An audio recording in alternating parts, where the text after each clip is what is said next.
A secretária especial de Cultura, Regina Duarte, se reuniu hoje com o presidente Jair Bolsonaro e outros ministros. Regina vinha sendo criticada pelo presidente, que queria que a secretária ficasse mais em Brasília, e também por algumas nomeações. Ontem, o maestro Dante Mantovani foi nomeado e, horas depois, demitido da presidência da Funarte. Hoje, Bolsonaro e Regina selaram a paz por enquanto. Esse é o primeiro tema do nosso debate de hoje. Bolsonaro está usando Regina Duarte para melhorar a imagem do governo? Os nossos debatedores são Augusto de Arruda Botelho, advogado especialista em direito penal. Boa noite, Augusto. Boa noite, Mona Lisa. E Caio Coppola, bacharel em direito e comentarista político. Olá, Caio, boa noite. Boa noite, Mona Lisa. Boa noite, doutor Augusto. Boa noite ao espectador da CNN. Começamos com as suas primeiras considerações, Caio, por favor. Pois é, né, Mona Lisa? É óbvio que a simples presença da Regina Duarte melhora a imagem de qualquer organização da qual ela faça parte. O meu comentário inicial é justamente sobre a dimensão dessa grande figura. O Bertolt Brecht, né, o dramaturgo alemão do século passado, ele escreveu que infeliz é a nação que precisa de heróis. E assim ele condenou o mundo à infelicidade, porque não existe uma nação que pare de pé sem referências de virtude personificadas em gente de carne e osso. Os heróis, eles não são infalíveis, né, muito menos perfeitos, mas sem dúvida são seres humanos excepcionais. Heróis se sacrificam. Aliás, heróis se sacrificam por seus ideais e também pelo próximo. E à luz desse conceito de heroísmo, eu proponho uma análise objetiva e apartidária da figura da senhora Regina Duarte, secretária de Cultura do governo Bolsonaro. A Regina Duarte, ela teve e tem tudo que uma pessoa pode sonhar: família, sucesso profissional e reconhecimento público, né? Tanto pela sua competência quanto por seu carisma. E, aliás, reconhecimento público é um eufemismo, né? Regina Duarte é um ícone nacional da teledramaturgia e goza de incomparável prestígio perante a população brasileira. População essa que, aos poucos, tem se tornado intelectualmente independente do plim-plim. Enfim, a Regina poderia se contentar aí com tudo que todos desejam. Mas tudo que todos desejam não basta para quem tem coragem de herói. Quantas pessoas a gente conhece que são capazes de dar a cara a tapa e arriscar a própria reputação para defender aquilo no que acreditam? Quantas pessoas são capazes de se meterem no olho do furacão por patriotismo, por amor ao próximo? Ou alguém vai ter a desfaçatez de dizer que Regina Duarte é ambiciosa, como esses presidenciáveis precoces de 2022, ou que ela é gananciosa, como aqueles parlamentares que não abrem mão do fundo eleitoral para combater a Covid-19, ou que ela é falsa, como parte dessa imprensa que faz militância travestida de jornalismo? Não. Objetivamente, Regina não é nada disso. E as circunstâncias, no momento da sua posse, estavam todas contra ela, vamos lembrar. O país começava a enfrentar a pandemia e ela própria, em razão da sua idade, pertence ao grupo de risco. O seu antecessor havia feito um discurso vergonhoso, com imagética nazista, e por isso foi devidamente afastado do cargo. E ela assumiu a pasta da cultura, ciente de que toda a elite midiática e toda a elite cultural do país tem verdadeira aversão ao presidente da República.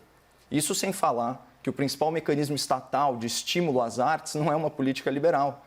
E é essa a visão econômica que prevalece no novo governo. Então, percebam que essas adversidades, tanto as pessoais quanto as circunstanciais, tornariam a chefia da Secretaria da Cultura um desafio intransponível para a maioria de nós, mas não para quem tem alma de herói. Por isso eu me arrisco a contraditar Brecht. Infeliz é a nação que precisa desconstruir seus heróis. E essa campanha difamatória para desgastar a imagem da Regina Duarte já começou, faz tempo. Porque os heróis sempre incomodam os medíocres ambiciosos e os frustrados inveterados.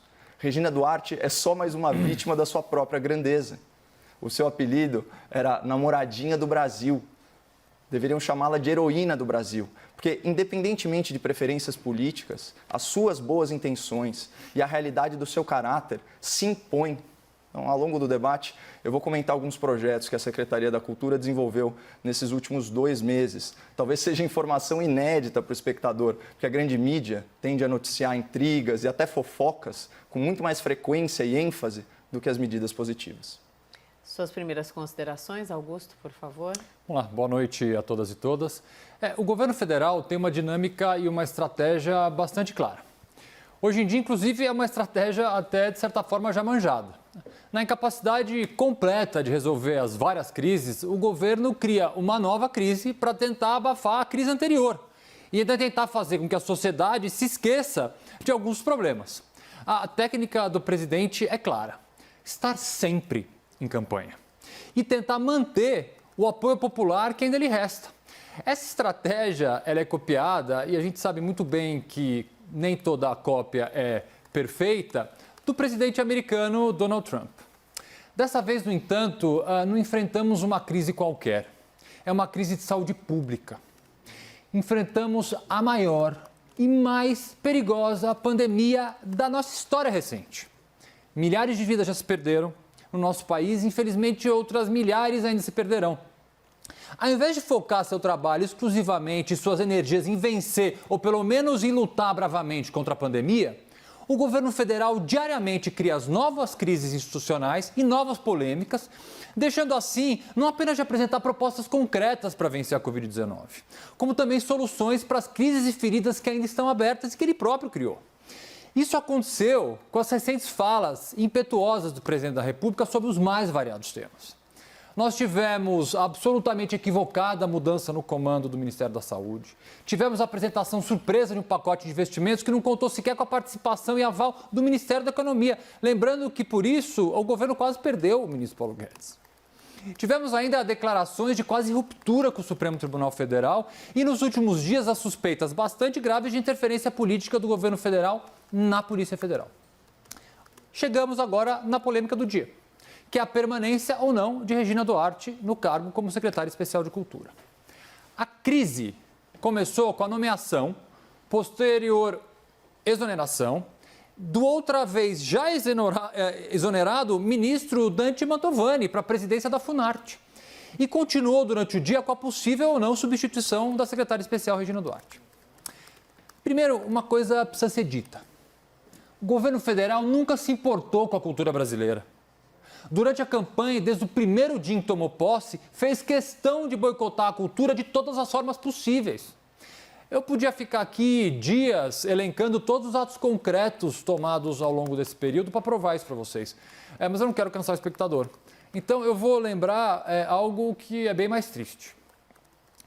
Nos últimos meses, o Brasil perdeu Rubem Fonseca, Moraes Moreira, Daniel Azulay, Aldir Blanc e essa semana Flávio Migliasso, dentre outras várias pessoas. E não tivemos, senhores, uma palavra sequer de condolência por parte do presidente da República.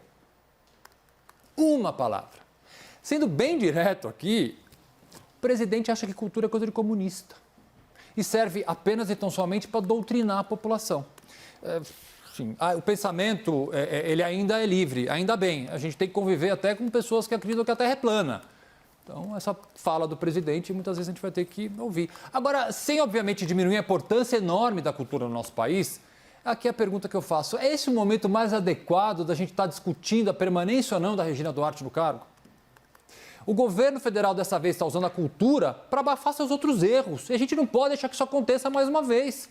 Estamos em guerra. Guerra contra uma pandemia. E a última coisa que a gente precisa nesse momento é ter que resolver, analisar e focar os esforços na batalha do dia que é produzida propositalmente pelo governo federal. O momento agora é de salvar vidas. Vamos então ao debate. Caio. Bom, pois é, eu queria retomar a questão do assassinato de reputação que a gente vê ser praticado aí nas redes e que ainda bem não foi transposto aqui para o nosso debate, porque a gente sabe que a gente está falando de uma figura pública com uma biografia de décadas e uma reputação ilibadíssima. Quando eu estava pesquisando a transcrição correta daquela frase do Bertolt Brecht, eu me deparei com outra boa frase muito famosa desse autor alemão. Ele diz o seguinte: há homens que lutam um dia e são bons, há homens que lutam por um ano e são melhores, há homens que lutam por vários anos e são muito bons, há outros que lutam durante toda a vida, esses são imprescindíveis. Eu faço questão aqui de não ficar desconstruindo o Brecht, que é um excelente frasista, e eu concordo integralmente com o conteúdo desse trecho, porque a gente está falando de uma mulher, quando a gente trata de Regina Duarte, a gente está falando de uma figura pública com uma biografia de décadas. Muitos aí dos nossos espectadores não vão se recordar, não tiveram oportunidade de assistir ou de pesquisar sobre Malu Mulher, né, estrelada pela Regina Duarte, que foi uma obra fundamental, né, da cultura brasileira, inclusive para trazer à tona os problemas da mulher contemporânea, né, para desinvisibilizar esses problemas e também como uma obra, tem gente que não gosta dessa palavra, mas enfim, ela está em voga, de empoderamento feminino. Então, me entristece muito ver as feministas de rede social num silêncio tão eloquente na hora de defender quem há tantos anos, por tanto tempo, lutou pela causa feminina. Não só isso, vamos lembrar que na época em que era moda, né, hastear a bandeira vermelha ao invés da bandeira verde e amarelo, a Regina Duarte se colocou de forma corajosa no debate público, alertando a população brasileira, né, sobre os perigos, né, de um partido que tem viés totalitário e que, quando chegou ao poder, instaurou uma cleptocracia com um projeto criminoso de perpetuação nos altos cargos da República. Então, a Regina Duarte ela tem uma longa trajetória de serviços patriotas à nossa nação e eu queria deixar isso registrado e complementado. Augusto? Eu peguei uma fala e uma frase da fala inicial do Caio que me chamou um pouco de atenção. Por que a Regina Duarte arriscaria sua reputação indo para o governo? Eu não tenho absolutamente nada para falar mal da Regina Duarte. Nada. Muito pelo contrário, acho que uma pessoa hoje em dia que não tenha, obviamente, um interesse eleitoral ou algum outro interesse escuso ou não escuso de se candidatar, de optar deliberadamente, voluntariamente, a ir para esse governo, que é uma completa catástrofe, é uma pessoa que merece aplausos. Então, a Regina Duarte, nesse ponto, merece aplausos, assim como o ministro da Saúde também merece aplausos. Então, eu acho que o que ela fez, na verdade, é sim arriscar a própria reputação e embarcar nessa barca completamente furada, principalmente no âmbito da cultura, que é o governo de Jair Bolsonaro. E vamos aqui só falar de números da cultura. As atividades culturais no Brasil e criativas, elas geram, para vocês terem uma ideia, esse número é um pouco antigo e acredito que ele, entre o momento desta apuração e não o começo do governo, mas logo antes do governo, esse número deve ter aumentado, mas representa 2,64% do PIB brasileiro. Os setores culturais são responsáveis por mais de 1 milhão de empregos. O que o governo atual federal fez? Reduziu, por exemplo, uma apenas das reduções do Fundo Setorial Audiovisual em 43%. O governo federal impõe uma tentativa clara de censura, e é uma censura, na verdade, que ela ao mesmo tempo é evidente, mas ao mesmo tempo ela é covarde e velada. Como é que é essa forma de censura? Tirando o financiamento. Rejeita projetos, rejeita formas institucionais de se incentivar a cultura. Para vocês terem uma ideia ainda, entre 2013 e 2017, a taxa anual de crescimento do setor cultural no Brasil foi de 8,1%. É muito mais alta do que vários outros setores da economia. Mas o governo federal, infelizmente, tendo uma visão absolutamente ideológica da cultura, isso não é nem dito nas entrelinhas, isso é dito de forma aberta. Tanto que o governo veta, a palavra é essa, veta, porque você tirar um incentivo é uma forma de vetar, uma série de obras, uma série de iniciativas culturais que ele, governo, no seu controle ideológico, entende que não devem ser as ideais. Eu não sei que ideal é esse, para a população. Mas assim, eu não precisava nem falar muito disso, porque eu posso falar pelo começo, simplesmente pelo fato do governo federal ter extinguido o Ministério da Cultura, ter praticamente destruído a Ancine. Então, a Regina Duarte, que realmente tem uma história dentro da teledramaturgia e de outras áreas brilhante, que merece aplausos. Não há aqui realmente, não haverá debate em relação à pessoa da Regina Duarte nesse momento. O que me chama muita atenção é o que fez Regina Duarte aceitar esse cargo, ainda mais com o áudio que foi divulgado hoje, em que claramente ela se sente colocada de lado, ela se sente colocada numa disputa ideológica que ela não tem nada a ver com isso. Nada a ver com isso. Disputa de interesses entre gurus, vamos chamar assim. Eu acho que guru é uma palavra até elogiosa para isso, mas pessoas que orbitam a ala ideológica da família Bolsonaro, pedindo a cabeça de Regina Duarte ou insistindo na permanência dela, ela de fato não merece isso. Caio? Bom, eu acho que A minha fala inicial tratou exatamente do motivo dela ter embarcado nesse barco, e esse barco não é o governo federal, esse barco é a nação brasileira, que elege democraticamente os seus líderes de 4 em 4 anos. Né? Eu não me recordo, né, de quem promove essa gritaria contra a Regina Duarte fazer qualquer manifestação hostil ao ex-ministro da Cultura, o Gilberto Gil, né? E ele fez parte do governo mais corrupto da história do Brasil. Falar de patriotismo e amor ao próximo, né? Eu acho isso fundamental, porque, como bem colocou o meu debatedor, é nítida, né, a vocação para o serviço público da Regina Duarte. Faz isso sem interesses escusos, à custa da sua própria reputação, numa aposta esperançosa que esse governo vai promover mudanças bem-vindas, né, na sociedade brasileira. É isso que todos torcemos, né, independente de predileção política. E já que o Dr. Augusto falou tanto de lei de incentivo à cultura, é importante a gente deixar bem claro qual o status, né, dessa legislação, também conhecida aí por Lei Rouanet, o status dessa legislação hoje no Brasil. Ela mantém o seu teto, né, de renúncia fiscal, isso não muda. E, pelo contrário, na verdade, nesses 2 meses atribulados de crise política, de crise da pandemia, a secretária Regina Duarte, ela foi muito bem sucedida em estabelecer, por instruções normativas, uma série de flexibilização de prazos e critérios para agilizar fluxo de caixa para os artistas que, obviamente, como você bem disse, a gente está falando aí de um universo de 1 milhão de trabalhadores, né, pelos dados que você trouxe, que obviamente estão com problemas financeiros.